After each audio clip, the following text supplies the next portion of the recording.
The beginning of jazz really starts in the South's melting pot city, New Orleans. New Orleans' ragtime scene was in many ways the genesis of jazz music, because many of the genre's early greats took heavy inspiration from ragtime syncopation and improvisation. As early as 1904, a bold and innovative cornet player named Buddy Bolden started mixing elements of blues and ragtime music, and is today regarded as the godfather of jazz music. While we don't have any known recordings of King Buddy Bolden, and while this is the only known photo of him, we know that he became the most influential player for New Orleans music. In 1907, he was committed to a mental institution for what we know today as schizophrenia and spent the rest of his life in the Louisiana State Insane Asylum. Although Buddy Bolden was largely forgotten by time, his implementation of the Big Four, a modification on a marching band beat, set the gold standard for a new age in pop music.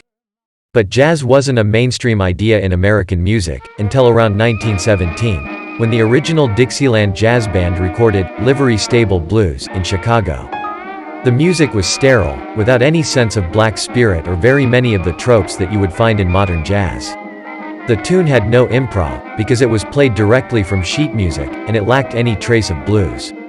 They were not original, they were not Dixieland, and they weren't jazz.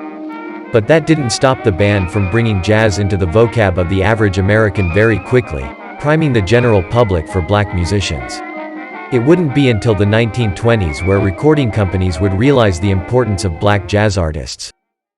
And now, folks, here's a little number that I wrote myself.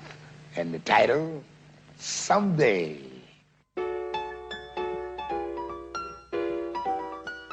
With the Great Migration sweeping across the country by the turn of the century, having many African Americans started leaving the Jim Crow South, heading to northern cities. Jazz rode along with the wave, and started settling into the bustling northern cities of Chicago, St. Louis, and, most importantly, New York. Among the crowds of Southerners moving north was a 21-year-old Louis Armstrong, a locally famous trumpet player who grew up in the roughest part of New Orleans, convinced to move to Chicago by his mentor and prominent jazz player King Oliver, to play in his band with him. After playing under King Oliver and other artists like Fletcher Henderson for a few years, he finally settled down with his wife and started recording his own music in 1925. With his Hot 5 band, Louis Armstrong would go on to gain mainstream attention with more than 60 records recorded from 1925 to 1928, and historians today regard these records as some of the most influential in music history.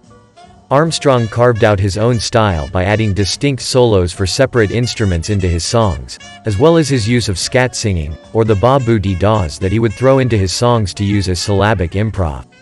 The singles he would produce with OK Records would go on to boost Armstrong's popularity even further via the phonograph and the radio in the coming 10 years. For the first time, you could turn on the radio and listen to Big Butter and Eggman, or the Kansas City Blues from the comfort of your own home. Jazz would thrive in speakeasies across urban America, which were super popular among the nation's youth despite being illegal. Other black artists and collaborators with Armstrong, like Ella Fitzgerald and Duke Ellington, would see similar success with their own styles of scat singing and large ensemble performances. Then Black Tuesday happened.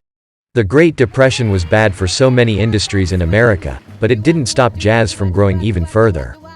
Dance halls were filled with big orchestras and people dancing to a new kind of jazz, swing music. It was faster, louder, and groovier, with its blues riffs and solo performances cranked to 11. Swing was totally unlike the world of the 1930s, where economic downfall left many looking for an escape away the gloom, toward the bold, danceable and fun rhythms of jazz music. In the 1940s, jazz music started to renaissance and become the zeitgeist of popular music for its time. By this point in the genre's history, different subgenres started emerging.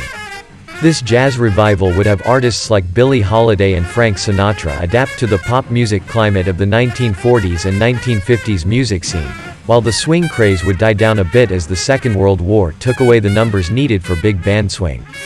What came in its place was bebop, a more complex, more experimental take on swing music that was made for smaller bands. There was a larger emphasis on the solos and rhythmic unpredictability that artists like Dizzy Gillespie, Charlie Parker, and Thelonious Monk used to push the envelope. On the other hand, there was an up-and-coming kind of jazz popping up with musicians like John Coltrane and Miles Davis, shifting away from the sounds of bebop and swing in the late 50s into the 1960s. With releases like Giant Steps and Kind of Blue, the latter becoming one of the most recognizable jazz albums in history, these albums started to embrace a cooler, more atmospheric kind of jazz, known as cool jazz.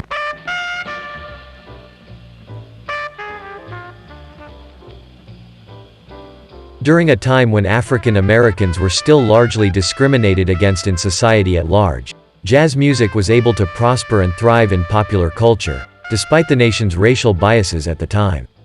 Jazz came at a perfect time technologically, with the radio and record players propelling artists' sphere of influence outside of where they were performing.